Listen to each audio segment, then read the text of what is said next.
Hi hello నమస్తే. Chief secretary ఆంధ్రప్రదేశ్కి కొత్త చీఫ్ సెక్రటరీ కె విజయానంద్ గారిని ఫైనలైజ్ చేశారట. ఈయన ఒక కాంగ్రెస్ నేతకి అల్లుడట.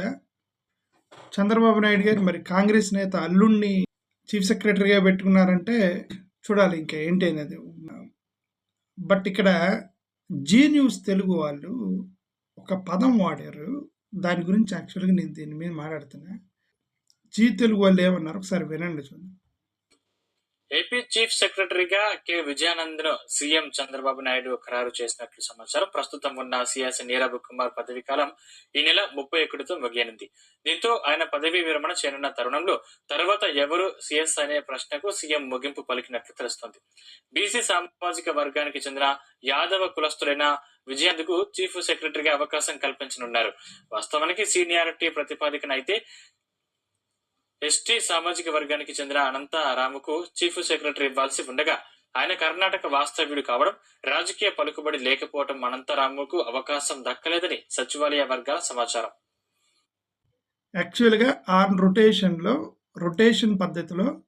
రొటేషన్లో సీనియారిటీ మీద రోస్టర్ పద్ధతిలో యాక్చువల్గా ఇప్పుడు ఎవరు టర్న్ రావాలంటే ఎస్టీలకి సంబంధించినటువంటి ఒక చీఫ్ సెక్రటరీ అవ్వాలి. షెడ్యూల్ ట్రైబ్కి సంబంధించిన ఒక చీఫ్ సెక్రటరీ అవ్వాలట. కానీ అతనికి రాజకీయ పలుకుబడి లేదు. ప్లస్ కర్ణాటక అనేది తీసేయండి. ఓకే, చాలామంది చీఫ్ సెక్రటరీలు ఆంధ్రాలో వాళ్ళు లేరు. చాలామంది చీఫ్ సెక్రటరీలు నానాంధ్ర వాళ్ళు ఉన్నారు గతంలో. అసలు ముఖ్యంగా ఐఏఎస్ ఆఫీసర్లే ఏ స్టేట్లో వాళ్ళు ఆ స్టేట్లో వాళ్ళు సాధ్యమైనంత వరకు ఉండరు. దేశం మొత్తం మీద వాళ్ళకి పోస్టింగ్లు జరుగుతూ ఉంటాయి. సో కాబట్టి స్టేట్ పక్కన పడేయండి. బట్ ఆయన రొటేషన్ పద్ధతిలో ఎస్టీ సామాజిక వర్గానికి రావాల్సినటువంటి చీఫ్ సెక్రటరీ ఒక యాదవ్ కులానికి సంబంధించినటువంటి బీసీలకు ఇచ్చారు. ఎందుకంటే బీసీలకు ఓట్ బ్యాంక్ ఉందని అతను చెప్పాడు కదా, దాంట్లో ఇచ్చారు. మరి అది ఎస్టీలకు అన్యాయమే కదా. అంటే చీఫ్ సెక్రటరీలు, ఓఎస్డీలు, సలహాదారులు, సీఎం పేషీలో ఉండేవాళ్ళు, ప్రధానమంత్రి పేషీలో ఉండేవాళ్ళు, చీఫ్ జస్టిస్లు, జడ్జిలు, సీనియర్ మోస్ట్ జడ్జిలు, కమిషన్ చైర్మన్లు సాధ్యమైనంత వరకు ఎస్సీ ఎస్టీలని పెట్టరు. దాఖలాల్లో దేశం మొత్తం మీద పెట్టరు. ఎందుకు అనేది ఇంక దేవుడికి కూడా తెలియాలి. అన్ని పార్టీలు సామాజిక న్యాయం గురించి మాట్లాడతారు.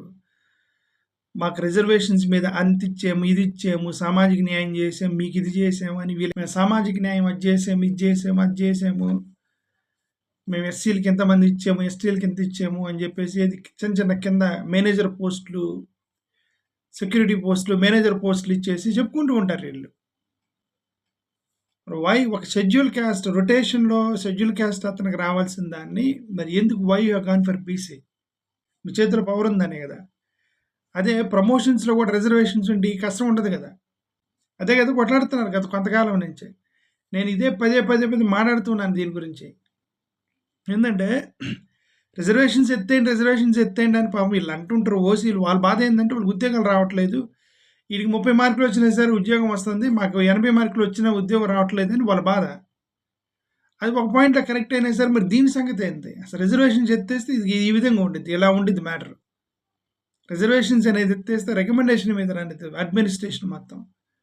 మనోడు, మన కులపోడు, మనూరోడు, మన జాతోడు, మన తమ్ముడు, మన చిన్నమ్మ కొడుకు, మన పెద్దమ్మ కొడుకు అదంతా అయిపోయిన తర్వాత ఎస్సీ ఎస్టీలకి మిగిలిపోయినటువంటి లేబర్ పోస్టులు, సెక్యూరిటీ పోస్టులు ఇదే కదా ఇచ్చేది చివరికి. వీళ్ళకి షెడ్యూల్ క్యాస్టుల కన్నా ఇప్పటికైనా ఎస్సీ ఎస్టీలని ఇవ్వండి.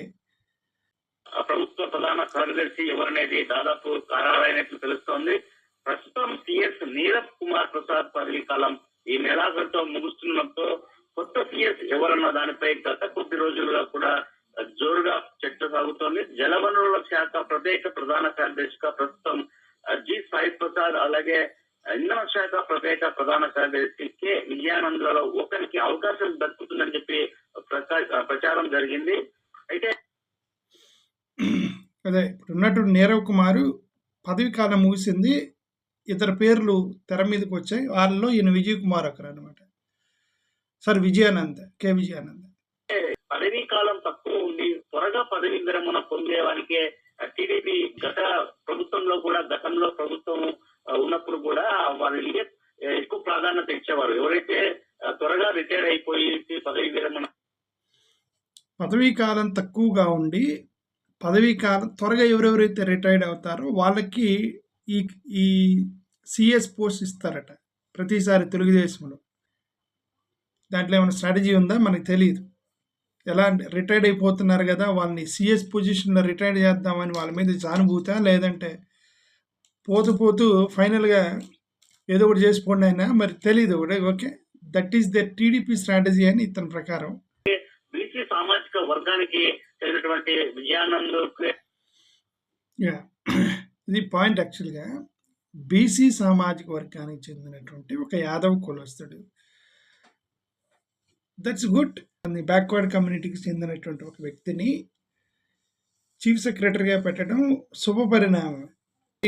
సీఎం పేసీలు, ప్రధానమంత్రి పేసీలు, చీఫ్ సెక్రటరీలు, సలహాదారులు, ముఖ్యమంత్రులకి, ప్రధానమంత్రులకి, మినిస్టర్లకు ఓఎస్డీలు, వీళ్ళు సాధ్యమైనంత వరకు ఎస్సీ ఎస్టీ బీసీలు ఉండరంటే ఉండరు. అది చరిత్రలో అదే చెప్తుంది. ఓకే, ఎస్సీ మినిస్టర్లకు ఉన్నారేమో. ఓకే, బీసీ ఓటు, బీసీ సామాజిక వర్గం సంబంధించిన ఓటు బ్యాంకులు కూడా పదిలంగా ఉంచుకునే ఏదైతే వ్యూహంలో భాగంగానే బీసీ కులానికి సంబంధించినటువంటి విజయానందను సిఎస్ గా చేస్తే బీసీలో కూడా కొంచెం మంచి పట్టు ఉంటుంది బీసీ వర్గాల్లో కూడా అన్న ఒక అంచనాకు వచ్చినటువంటి నేపథ్యంలో చంద్రబాబు నాయుడు విజయానందకు ముందు చూపినట్టుగా తెలుస్తుంది. అయితే బీసీ నేతకిస్తే బీసీ ఓటు బ్యాంకుల్లో మంచి పేరు వస్తుంది, బీసీ వర్గాలకు సంబంధించిన ఒక పట్టు వచ్చింది మనకి, అక్కడ ఓట్ బ్యాంక్ బాగా పోలరైజ్ అయ్యిద్ది. కాబట్టి చీఫ్ సెక్రటరీగా ఒక బీసీ వ్యక్తిని పెడదామని చంద్రబాబు నాయుడు గారు అనుకున్నారు అన్నట్టుగా తెలుస్తుంది అని అది అతని కథనం ప్రకారం. ఓకే, అది మంచిదే. That's what we are saying that. Okay, if you give it to BCs, backward communities, absolutely fine, absolutely good. అది మనం అప్రిషియేట్ చేయాల్సిన విషయమే. కానీ వినండి ఏమంటున్నాడు. ఈ పోటీలో మాత్రం సిఎస్ గా అలాగే శ్రీలక్ష్మి, అలాగే అనంతరాము, సిసోడియా వీళ్ళందరూ కూడా పోటీలో ఉన్నటువంటి పరిస్థితి ఉండింది. అయితే సీనియారిటీ ప్రకారం ఐఏఎస్ లో సర్వీస్ ను పరిశీలిస్తే శ్రీలక్ష్మియే ఎక్కువ సీనియర్ అని చెప్పి కూడా చెప్తున్నారు. అయితే ఈమె గతంలో వైఎస్ఆర్ కాంగ్రెస్ పార్టీ ప్రభుత్వంలో వైసీపీకి చాలా దగ్గరగా అంటగాగి అని చెప్పి ఆరోపణలు ఉన్నాయి. గతంలో అర్థమైంది. ఇప్పుడు సీనియారిటీ ప్రకారం చూస్తే ఈయన కాదు, సీనియారిటీ ప్రకారం చూస్తే శ్రీలక్ష్మి గారు సీనియరు, కానీ వైసీపీతో సంబంధాలు ఉన్నాయని చెప్పేసి శ్రీలక్ష్మి గారికి ఇవ్వలేదట.